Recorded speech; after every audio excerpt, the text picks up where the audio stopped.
Revelation 12 verse 11, and they overcame him by the blood of the Lamb and by the word of their testimony, and they did not love their lives to the death. Welcome to By the Word of Their Testimony, and here is your host, Casey Verkerker. Hello and welcome to the program. So glad you could join us today. And we are delighted to have a special guest here with us in the studio, Erin Keegan. Thank you so much for coming. Lovely to be here, Casey. How are you? Doing well, thank you. And it's nice to touch base with you in a different space. We haven't been in this space together before, but it's really good to be able to chat with you today about your testimony. And so tell us a little bit about where you come from and what your background is. So I was born in Victoria. We grew up there and then went to Fiji for a couple of years when I was a toddler. My dad's work took us over there, and then back to Melbourne until the ripe old age of 9. We headed up to the Gold Coast then until I was 18, and then I decided to do my gap year teaching English as a second language over in China. Wow. Loved it. Incredible experience. And then came back and studied nursing at Avondale. Wow. So you've kind of been here, there and everywhere. Yeah. Like it's taken you to some interesting places, different cultures and... So we've hugged the east coast of Australia. Avondale was, led into Sydney and then the Central Coast and Morisset areas. So beautiful place to live. Nice. And what was your family like? Did you have siblings and your parents? What were they doing? Yeah, so I have one older brother. He's 2 years older than I am, and he's currently over in Germany. And he's coming back for Christmas, which is going to be very special to see him then.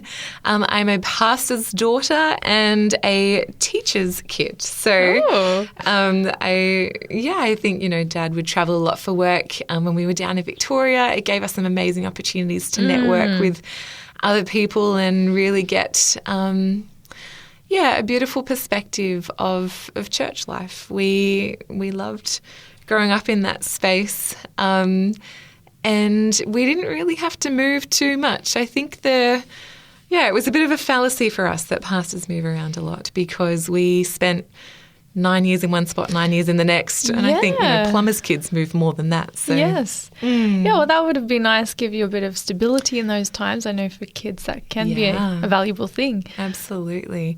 But we went to, a couple of Adventist schools growing up, and we would always have family worship in the morning. And I really remember the Friday nights being special as being candlelit nights. Mum would make a dinner that was like a sit-down meal instead of these during the week everyone's coming and going ones. Everyone would pick out their favourite instrument and we'd have a little concert. Nice. So really good memories growing up. Home was a beautiful space. Yeah, good. That's really nice. And what was your earliest sort of experiences where I guess you, in your heart, had any sort of personal desire that you remember where you were sort of seeking after God for yourself? So I was baptised at the age of 14 with my best friend. Dad had done Bible studies with us. We would go to her place and swim in the swimming pool and then eat Doritos and then study the Bible. And it was just such a lovely Tuesday routine. Nice. But I was fortunate enough that growing up in the church, church was a really friendly, lovely place for me. So, Dad would be up the front as, youth director, and he would, I'd run down the aisle to him and, nice. It was... you had all these adopted aunties and uncles and grandparents that were looking after you and cared for you. And so, yeah, we were in, Sabbath school growing up, and it was a very fond time of an extended family, I guess, that the church really lent into that space and made it feel like where else would you want to be on a Sabbath? And so, yeah, then as I became a teenager and involved in the music space, it was a lovely way of just making friends and hanging out midweek.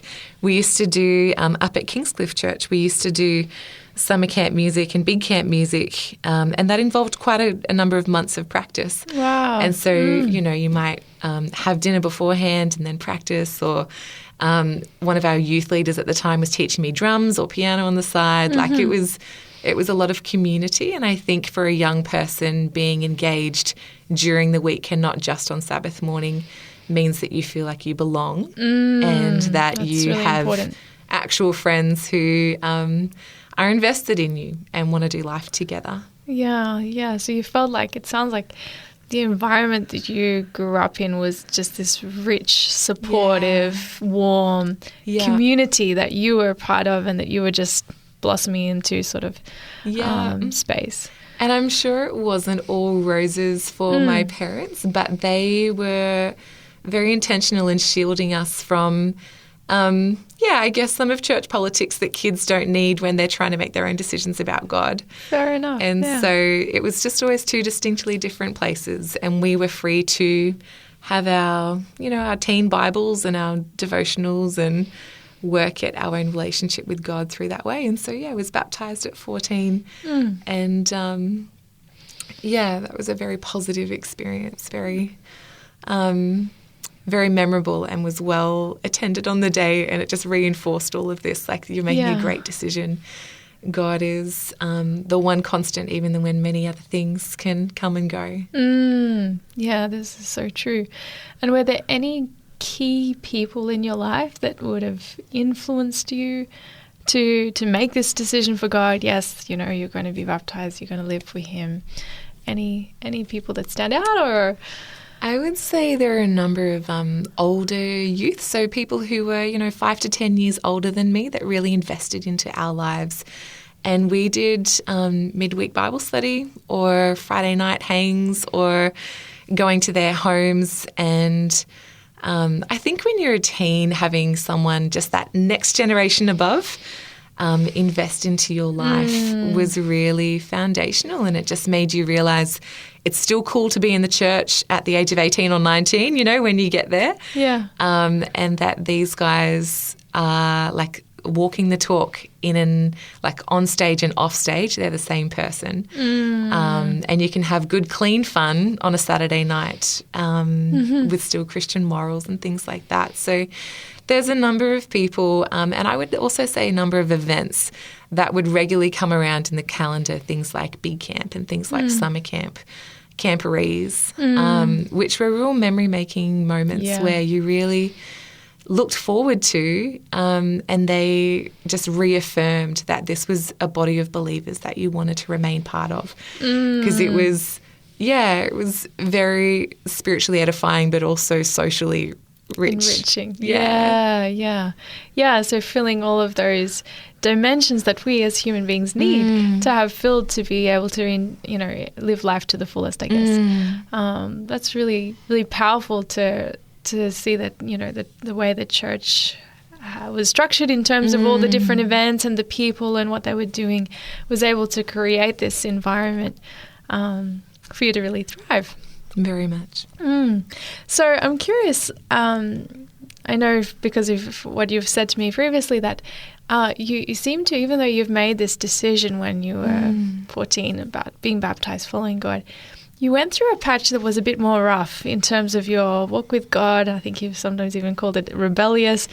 What did that look like for you, and what did that, what did you think was behind that? Yeah, I would take my hat off to any parent that has teenagers at home, because I would say between the ripe old age of maybe 15 and 17 were very challenging times. Yeah.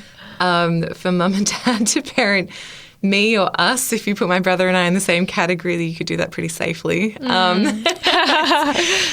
Particularly, 16, 17 were really pushing the boundaries, wanting to be tough, outer-shelled, wanting to be a little colder and coarser, and less engaged in family stuff at home. Language starts drifting into the family, or, for my brother, he was starting when he got his license to pick and choose which church events he would go to. For me, I think year 8 and year 9 are particularly tumultuous times for teenage girls with bullying at school. In our class, I remember the principal would sit us down and be like, girls, you just can't treat each other like this. This is not what our school is about.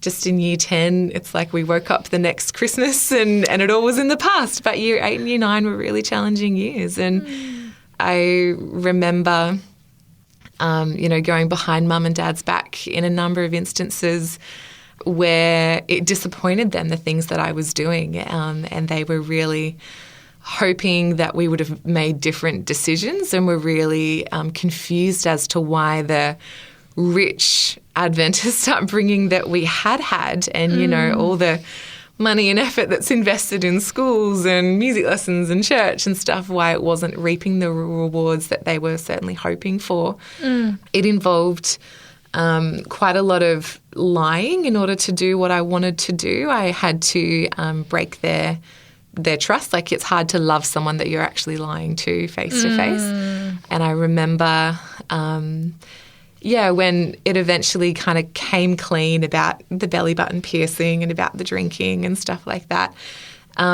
it just broke them, because they were like, what 2 pages of the parenting manual were glued together that we missed? Yeah. And there was so much guilt that they carried. And, people, I'm sure, were like, how can, to my parents, how can you pastor a church if you can't even parent your own kids? Yeah. And yet we never blamed them for that. We never, my brother and I never really felt like they'd done a bad job. We were just testing the waters and dabbling our feet in the world and trying to lead 2 lives. So very much I remained involved in church the whole way through. And it was not uncommon when I was old enough to go out in Coolangatta, like go out clubbing, that I would be doing that on a Friday night and then rock up and worship lead at church on the Sabbath morning with a coffee in hand, and just living this dual life. And I think for me, I was so grateful that God never let me get more than an arm's length away. But it was really hard for people who knew what I was doing outside of church to have that rapport and that trust. I think the hypocrisy argument was very real, and it actually cost some of my friends their faith when they were watching this person of influence. Like, I was always a leader, whether I wanted to be or not. I was just one of those born influencers. And I remember hoping and wishing that people would just not look at me in the limelight but make their own decisions. But they were like, oh, if it's okay for Erin, it's okay for us. And it was affecting the way that they were making, choices. And so it was a really tricky time for our family. There was, a number of breakthrough moments parenting, and then it was like you'd go 2 steps forward and 3 steps back, and it was just so hard to progress. There was a lot of tension, a lot of distrust, particularly once they knew that we'd been going behind their back. And I remember one conversation that Mum and Dad had. They sat me down and they just said, Erin, we don't mind what time of the day or where it is or what state you're in, but we just want you to know if you call us, we'll come and pick you up. And I remember in that moment thinking, wow, they actually love me more than they hate what I'm doing. And that was a very foundational parenting move that they could not have known what an impact that would have on, this 17, 18, 19-year-old who... there were things that were not allowed in our house so that the home could be a place of safety. And, they just started asking, at least, tell us where you're going and who you're going with so that we can know you'll be safe and things like that. So very challenging, I think, when parents have invested their heart and soul into bringing up children and done it the best way that they absolutely could have, and still this happens. And so is it a parent's fault if children go off the rails? No. Sometimes it's just going to happen, rain, hail or shine. But I'm one of the success stories that came back and that all hope was not lost. And I'm so glad that they persevered. Yeah. So which is an amazing thing because, I just really like how you brought out about what your parents did, because they didn't realize at the time, but in showing that unconditional care and love for you, that really planted a seed, didn't it? And the fact that, that's what God is like. God was using your parents to just, draw you back, give you a taste of, hey, this is what God is like. Yeah. And I also never experienced during that time someone in the church come up and say, hey, that's not on. My experience from the rest of the worship team who were watching, this double life and the congregation and stuff was never one of if you're 1 foot in and out, you should be 2 feet out. It was never like that. It was we'll take a glass half empty over nothing at all. Wow. So that was consistently a space of love, and I think that was foundational as well in never pushing me out. Yeah. Do you think that if someone had, put a heavy line down, would that have spurred you away? Do you think, how do you think you would have reacted to something like that? I think you can be quite vulnerable and fragile in those moments. It doesn't take much to push someone out. So the fact that no one ever went there, because I know that's not everyone's story. Yeah, absolutely. Was really powerful for me. So that's, It's so interesting, so many lessons that you can learn from this story in terms of, whether we are family or church members, when we see young people going through some of these struggles, because there's struggles of, finding your own way in life, your identity, there's all sorts going on in your life at that critical time. And we have to, just be mindful and careful and wise and prayerful about how we interact with people like this. And I know that Mum and Dad never stopped praying that scene would lose its attraction for my brother and I. That one day it would just be less attractive, less fun, less inviting. And God really answered that prayer. So when I came back to Australia after my gap year in China and went to go study nursing, I was relocating from the north end of the conference down to the south end.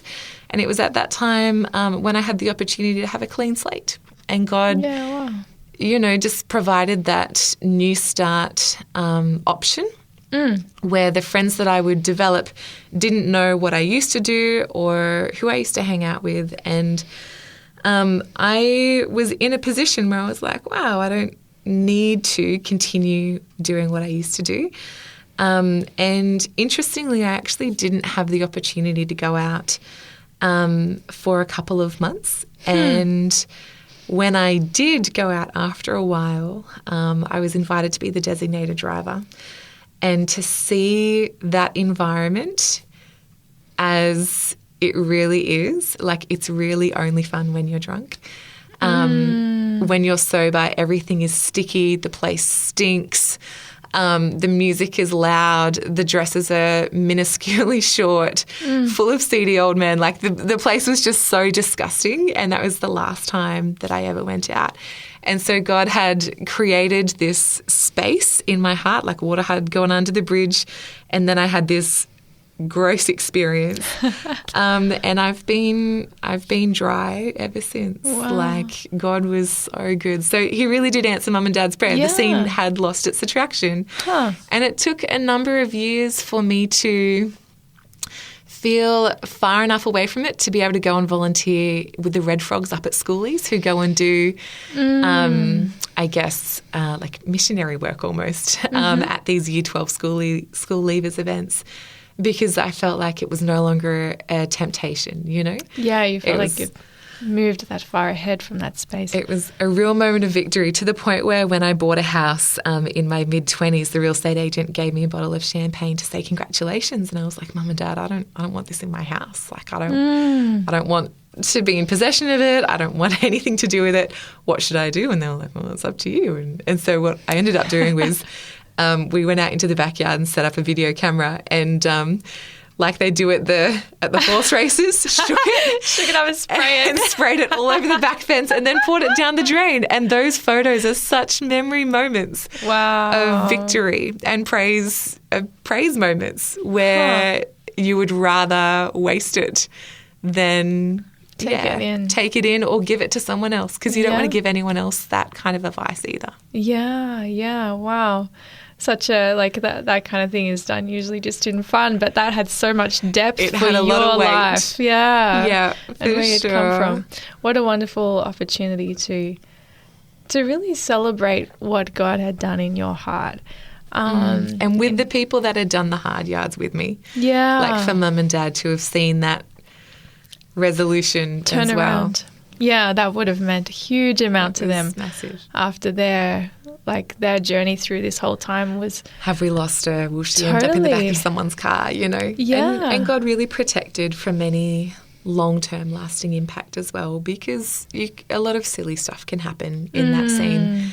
And so, it's much safer on this side of those decisions. You get much less... you have far less bruises when you're sober. You have better quality friends. You're more alert for work the next day. You have so much money in your account because it's an expensive habit. It's amazing how much, drinking can force you to lie if it's not something that's supported at your home. Just to have that clean conscience was a real game changer. Yeah, I don't look back at all. It feels like a world away now, and rightly so. Yeah. So I guess retrospectively looking over that whole experience where you kind of went out and back in, do you think there was anything in your life from growing up or through your teen years that was either missing or that you think you would have had more of that would have meant that you didn't have the desire to go out and try these things? Any thoughts on that? Nope. Okay. No, I don't think it was an omission on anyone's behalf. I think it was just something that maybe by our nature we found interesting or we were curious in, and that grabbed us and pulled us into that world. I would never pass that blame onto anyone. It was very much no one's fault, but it was our own decision. And when I say our, I mean like my brother and I. Yeah. Like, do you think, like, is there any aspect of just pure youthful innocence that you don't realise the nature of the scenes you're getting into because you haven't had the negative experiences or something? Do you think that plays into it at all, or it's just human nature? I think the slippery slope can catch you in, but you don't really realise how widespread the negative impacts will be. One of the horrendous impacts was that I was school captain in Year 12 until it was taken away from me because of something that I had done. And it was a very humiliating but very public experience. And not that I could ever blame alcohol, but alcohol was a big part of what had happened. And so, I think when a young person gets into that scene, they have no idea how widespread the rollout of that will be. Yeah. And so, I just remember, that was an awful year, awful in so many ways. And the fact that God can retrieve someone from that is such a testament to who he is. Yeah, absolutely. Wow. Yeah, no, it's so interesting to sort of tease out some of that, the details of that experience in terms of, just, as I say, lessons to learn and also just insight into what it's like for a young person going through this, what's going on in their mind, what are they learning, what are they weighing up. Can you proof someone from it? No, that's right. I mean, certainly in your experience, there was so many dots that were, joined up in terms of giving you the ideal environment, and I guess that's the nature of a fallen situation, isn't it? I mean, you think of think of Satan, the fallen angel, he was in a perfect environment, and what excuse do you have? He went down Who's that a way. mission? Did God forget something? Yeah. No, it was everything done that could be done. But we certainly praise God that in all of this, He has grace. Absolutely. He has abundant grace, and He doesn't give up on us, even if we go astray. He's still there for us. And as you mentioned, you can see His hand protecting you all through these times, even though you did have some bad experiences. He saved you from a lot that could have happened. And I think one of the reasons why God lets us go through those horrendous experiences is to remind you of just what a damage sin does. It's not without consequence, and to make you really want to give it a wide girth.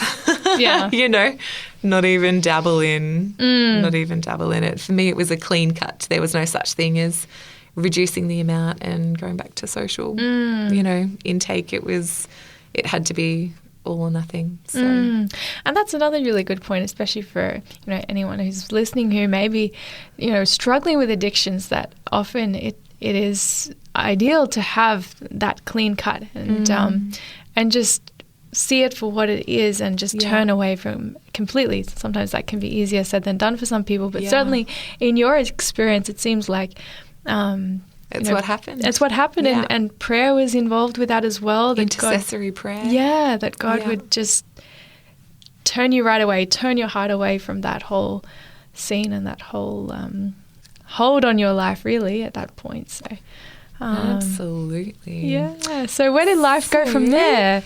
Then in my early 20s, started having some longer term relationships and things like that, and that was a real I would say I have great taste in men. I chose really well. Even dating through my 20s, all of them had beautiful families. They were all good people, but praise God that I didn't marry up until the man that I walked down the aisle to, because he was on the same page as me in terms of purity. And I think when you are the one advocating for it, but maybe not from the other side, or you're both still trying to work it out, or you are both not as advanced in that decision as you should be, it can be a really heart-wrenching space of not wanting to not enjoy physical closeness, but also the slippery slope is super real. And so it was, definitely maybe a decade of trying to work out, is the line in the sand sex, or is it less than that if the slippery slope starts really quickly? What is God asking me to do if I'm fighting for it, but they're not? It's really, you feel like you're always the one who's putting the brakes on. But they were, there were some great men in there. We were just working it out. And with that comes baggage that you bring into the next relationship, without, praise God, without having crossed that line in the sand. There was still a lot of baggage that I had to work through before marrying Trent, because Satan just gives us this lie that, everything is okay up until that point. And yet it's my experience is that it's not, that the line is actually much sooner to that. With that relationship kind of journey also came a greater understanding of modesty. So when we grew up on the Gold Coast, you're beside the beach, everyone lives in singlets and swimmers. It's very, informal and casual, and that was not even on my horizon until up into my late 20s or early 30s. Let's say late 20s, I think. That, modesty was something that God was calling us to the point where when it was suggested to me that it would be a good move to ask everyone at summer camp to not wear swimmers but to wear boardies and swim shirts, I was like, that's a bit of an overkill. You're swimming, Yeah. It was a complete disconnect. And I felt that was, too many steps in one direction. And yet God changed my heart slowly over time. And as I was reading Letters to Young Lovers and Messages to Young People by Ellen White, this theme came through of like let's not dangle the bait before men and then ask them to not treat women like a piece of meat, you know, like let's make it easy for them. Or if some of them are coming away from, different addictions, maybe like porn in the past, that it's actually a real stumbling block when they see then Adventist women that they're trying to respect, or maybe even someone that they're fancying, not dressing modestly, and then that puts them in a very compromising and difficult situation. And so I think God matured me in my faith when I realized that it wasn't just me that it was affecting, what my wardrobe was. But it was very innocent up until that conviction. Like, it was not malintent. It was just ignorance. Like, I didn't know that it was a factor on the horizon. But Trent, the man that I got to marry to and a bit years ago, whoop, whoop, he was just like, can you make it easy for me as well? And so that was a real respect thing and a considerate thing. And now being married is awesome, and you don't have to worry at all about that when you're in the safety of your own home. But there's a time and a place. And while you're dating, it can really set the tone and the speed in which things can unfold. And I think what we have learnt is that when you are doing that in God's way and with modesty, that your heart is protected and that there is so much respect that's there. Trent actually asked when we were dating if I was okay with drawing the line in the sand at not kissing before our wedding day. And I remember when he suggested that, I was like, hold the phone, what? Like, that was such an elementary step in the development of a relationship. And so early on, and certainly in movies we see steps, a million steps beyond that happen first. And that was a real, it was a very strange thing to be asked, and it felt very left field. And it took me a while to kind of come around to the idea, and I was like, wow, that's, how will we ever let each other know that we like each other? And yet what it forced was a lot of creativity, to the point where, sometimes I would go over to his parents' place for dinner, and he had set up the backyard to be a fire pit with these fairy lights and or he'd put together a picnic hamper with this whole array of things, and then we'd go down to the water's edge and have a picnic breakfast. Nice. Or I remember one time going over and he was making this not butter chicken curry, and he spilt some turmeric on the carpet, and he just toddled off and got the vacuum cleaner and came back and cleaned it up, and then went and put the vacuum cleaner away and kept cooking. And I think I picked my drawer up off the ground. Did I just watch that? But this competence in being a male, his room was clean. He was very capable. He had lived out of home before, had just moved back in for some circumstances that was easier in that format. Yeah, he didn't need a mum. He needed a wife. And I think that was a beautiful thing. We both married what some may consider later in life. Others may be in the same boat around our 30s. And it was a beautiful age of, we had made, certain values quite clear to the other person, that this is a non-negotiable for me, or this is really important. We spent a lot of time in the Word together. And in the presence of our families. And due to dating during lockdown, we actually had some very cheap dates. Instead of going to expensive restaurants in the city, we were having homemade family dinners. Oh, some of those could be the best, though. It was the best. It really was. And my heart felt protected and guarded and safe. And it actually kept the pace in our dating relationship. I have a lot of friends who dated for 3 to 7 to 9 years, begging or hoping and wishing that he would propose, and never has. And when you put those boundaries in place, there's certainly some huge things to look forward to that encourage the momentum to keep going. And Trent he'd been on his own journey with God, and a lot of us had a lot of healing to do. But it was beautiful to know that in your interactions with each other, that you could feel your heart heal when that person was not committing the same crimes that others have in the past.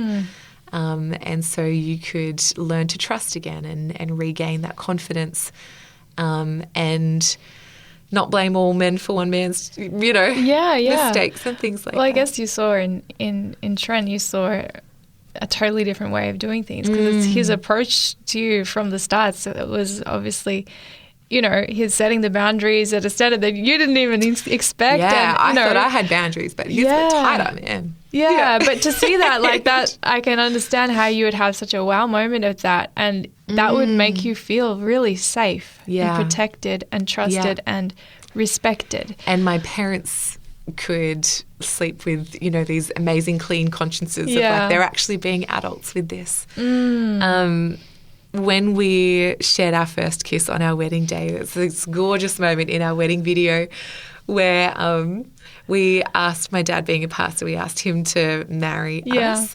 And so he had the joy of walking down the aisle and then continuing to walk up on stage and turning around and conducting the ceremony. And there was, when it came to the part, you may now kiss the bride, Trent grabs from his best man behind him and a Kubra hat, because there's this like country theme that comes through in their upbringing, and he holds that over to shield the front of us, and we come together almost kissing but not, and then everyone's like, throw the hat away, so tosses it into the crowd, and then we kiss and everyone cheers. Awesome. And it was just like there was so much ecstasy in that moment, and for the whole rest of the day, people were like, oh, you can stop now. And you didn't want to, because you had unleashed in its right time and in its right place. Yeah. Like Solomon says, don't awaken love until, the right time. Yeah. And like that was the right time, and it just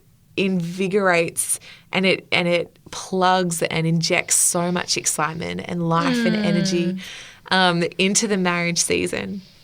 And so, hands down, like, it's the sticky tape that's designed by God to hold a couple together through the thick and thin, and that still maintains that electricity for decades afterwards. So, which is so amazing. And then when you save that for marriage, it's like it becomes the most precious thing in marriage, doesn't Absolutely. it? Like you've never had it before this time, so it represents like the beauty of marriage for you as a couple. 100%. And that God can wipe that slate clean, and that he can heal, because both of us brought baggage in from going too far than we should have in past relationships.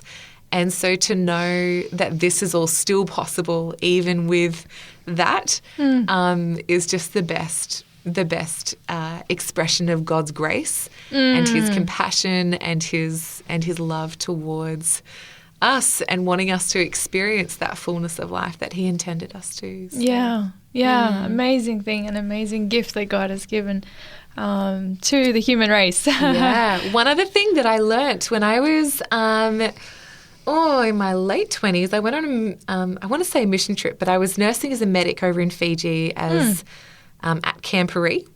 And when I was over there, I was without jewellery for a couple of weeks, right, because you're out in the bush and you're covered in mud. And when I came back, I was just really convicted.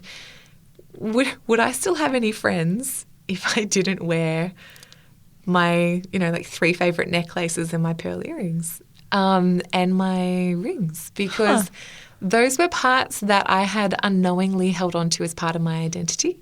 And I got to say, with nursing scrubs, pearl earrings look awesome, and you can have like a really lovely pendant necklace, and it makes you look so professional and grown up and feminine and all this kind of stuff. But I was really challenged by the concept of like, I wonder what it's like if I don't have clogged pores, I don't have like panda eyes once you wipe off the mascara at the end of the day. Can I half my morning routine by getting ready faster at the gym after my shower, and stuff like that. And I actually embarked self-willingly on a jewelry-free January experiment on myself. Wow. Actually believing that I might lose my job and my friends without said additions to my appearance. interestingly, I was still employed at the end of January. And I wasn't getting, the tarnished when you got cheap jewelry around wreaths and you get the tarnished spaces. And I actually stopped in that moment wearing. Wow. And did people comment? Did you have any reactions that you half anticipated? Nope. No? It was, I don't know, it was magically all in my head. But I had really become so fondly attached to these things. Is it wrong for people to wear jewelry?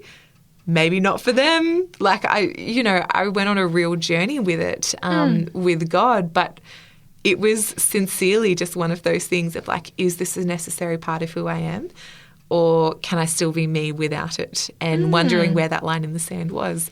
And so, I was really fascinated by how I could declutter my appearance, I guess, and make it cheaper and faster to get ready and still be beautiful without the things that I once thought were a necessary part of my life. Also, when I was nursing, I was doing a string of night shifts and decided to do a social experiment on myself if I could take coffee out of my diet and still practice safely overnight.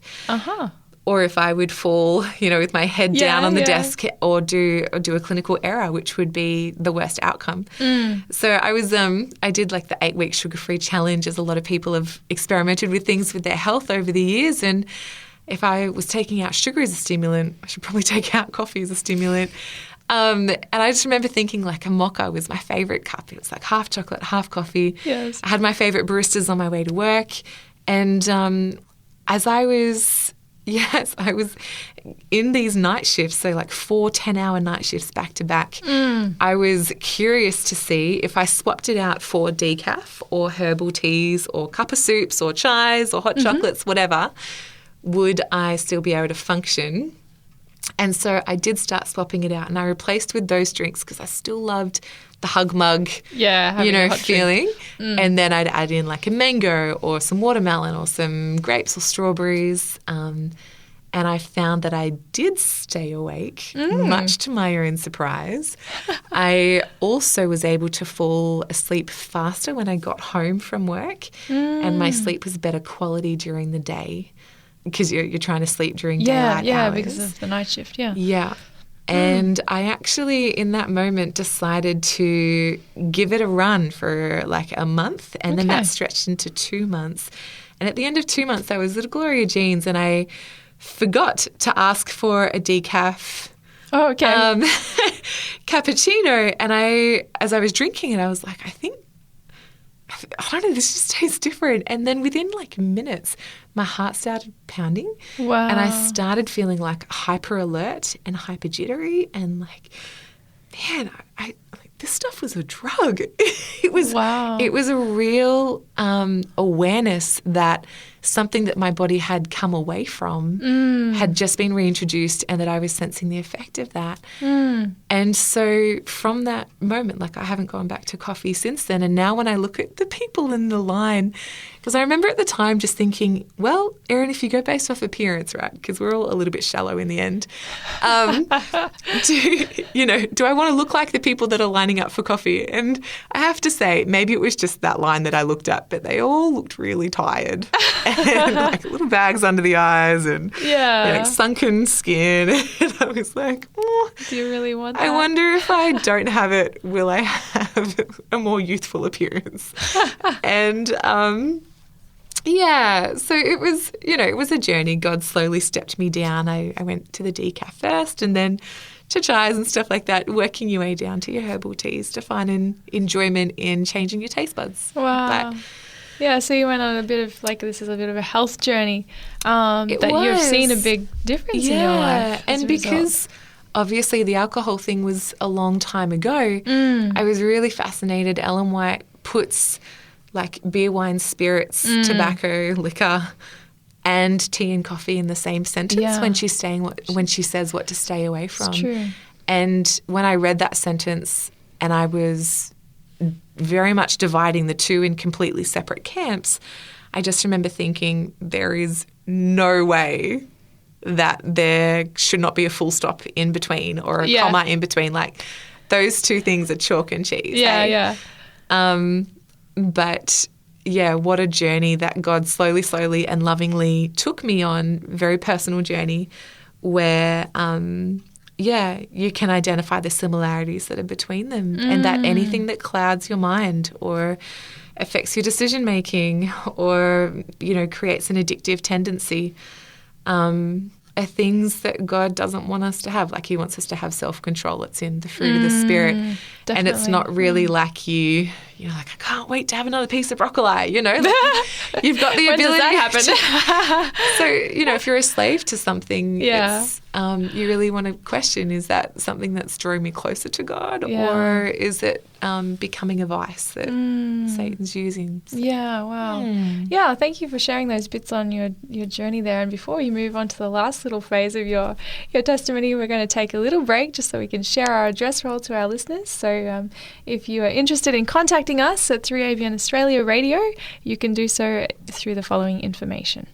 Thank you for joining us on By the Word of Their Testimony. If you would like more information about today's program, or if you have any questions, please contact 3ABN Australia Radio by phoning 02 4973 3456. Or you can send an email to radio@3abnaustralia.org.au. You can also contact us on our 3ABN Australia Radio Facebook page. We look forward to hearing from you.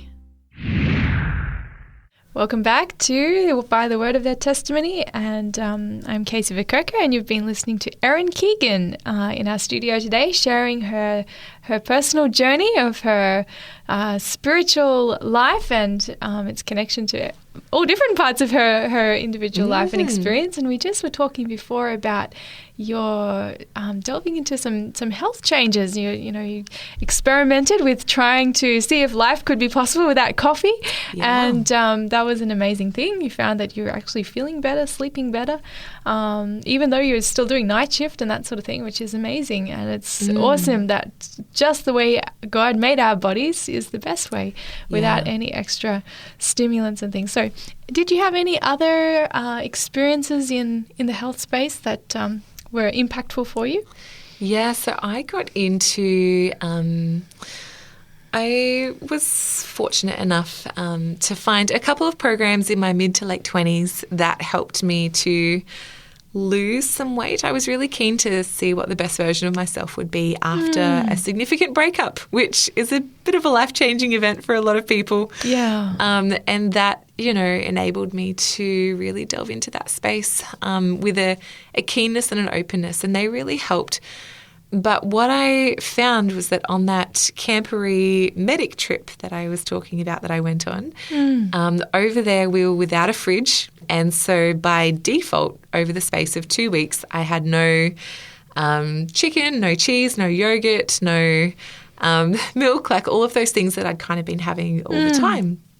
When I came back to Australia after that trip, on the plane, I happened to watch the documentary What the Health. And then at home, I started reading some books by Ellen White, like Ministry of Healing, Counsels on Health, Counsels on Diet and Foods, and things like that. And then I started watching more and more documentaries, and I became increasingly interested in like what would life look like without chicken or without dairy.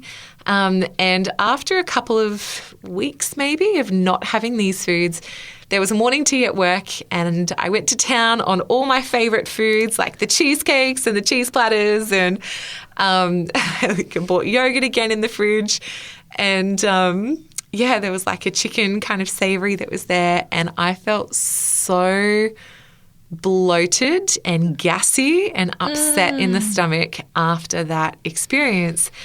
And I realised at that point, I was like, I've been alive for 28 years with these symptoms and didn't know what had caused them until I'd eliminated some foods accidentally on this trip, and then just had forgotten to restock them in my fridge, and then had suddenly had them again, and my body was going back to its old symptoms.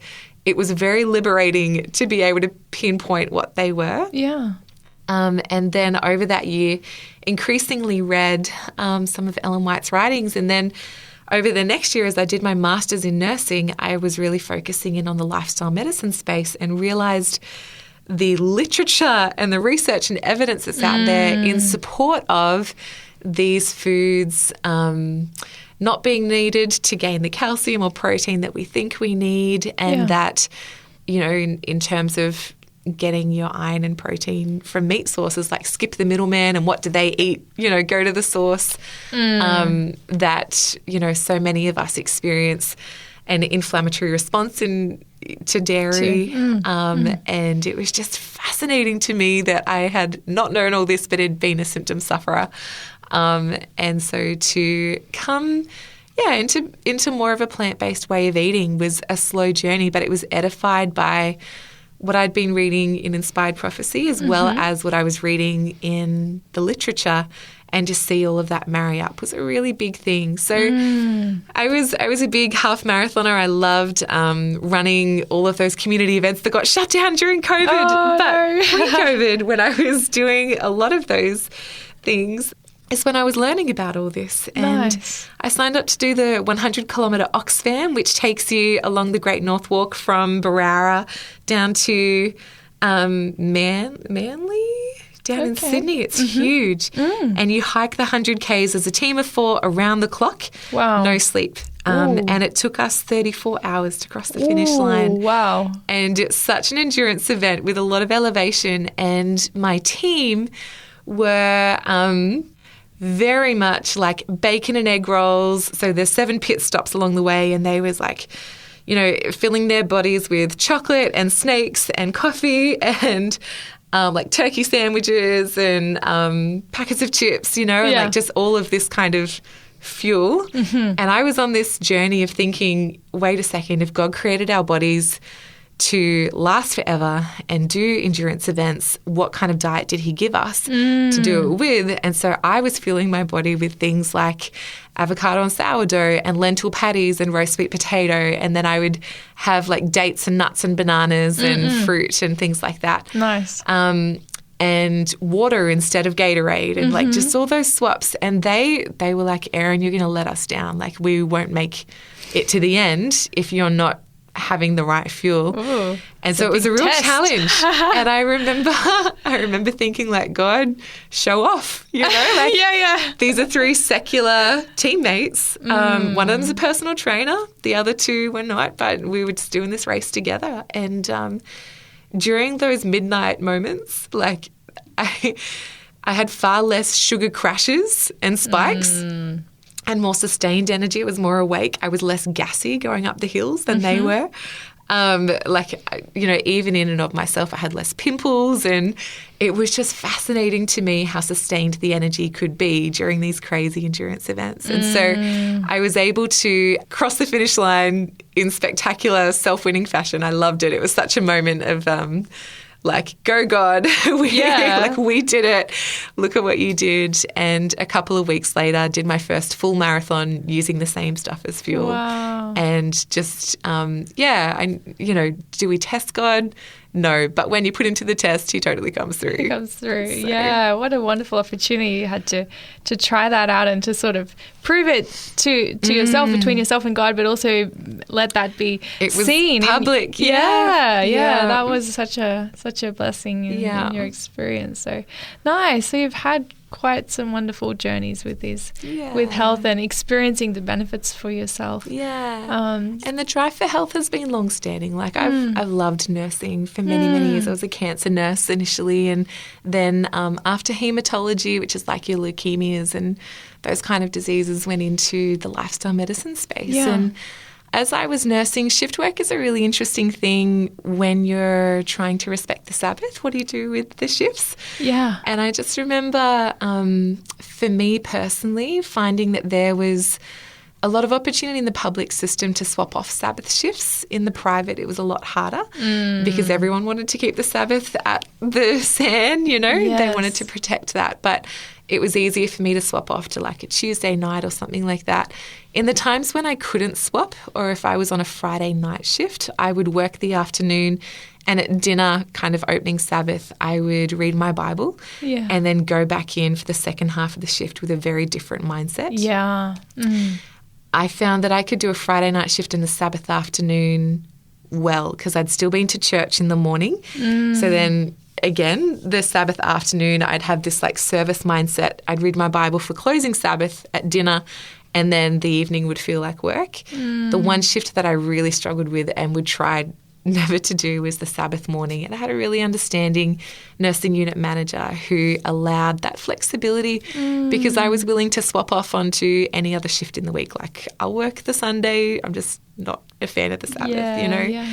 Yeah, God was really gracious in that space. And I feel like if I was able to go to church, I had still had community and I'd heard a sermon and I'd been, you know, part of the worship service. Spiritual connection. And often on Friday night shift, I would read my Bible more. Like, people read trashy magazines on night shift in their downtime. I would read my Bible more than if I was at home. So so that was a blessing. Has a way. Yeah, you were able to still make those hours special in Sabbath, even though you were filling in the necessary duties. Because Jesus healed people on the Sabbath. Like, some professions just run 24/7. You think of your cops, your ambos, security. Like, how do they keep the Sabbath? Yeah, thank you for sharing those moments of how you did that. And now you're moving into a brand new space. You've got a little one on the way. We have a growing tummy. Yes. We are in the last part of our third trimester. Wow. On the home run. Yes. And it is a crazy stage of life to go from being just the two of you and professionals and independent to considering how much all that you know is about to be flipped on its head and changed. With a special bundle and a special new experience, really. I know a lot of people have said that when they have a child, it gives them a new understanding or a new appreciation for, even how God relates to us and the relationship with God. And absolutely. Just having to care for someone like small person who's very helpless and nurture them and love them is such a amazing journey. And refining your character, teaching you patience and how you see God's ability to be a creator in a whole new different light. We were so blessed to have an Adventist sonographer along the way who really identified the miracle that was unfolding with us instead of being cold and clinical around those elements.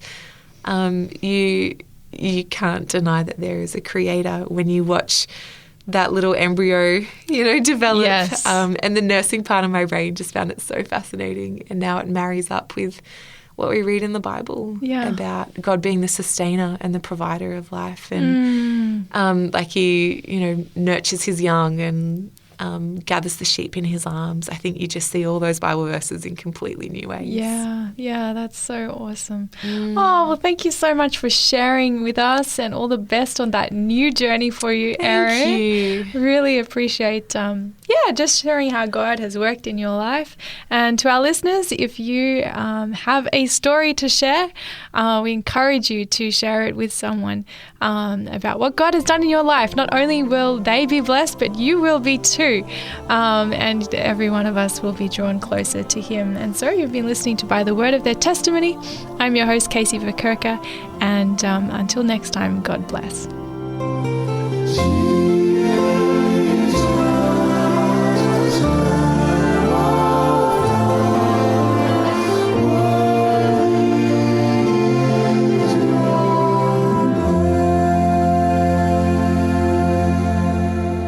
You've been listening to a production of 3ABN Australia Radio.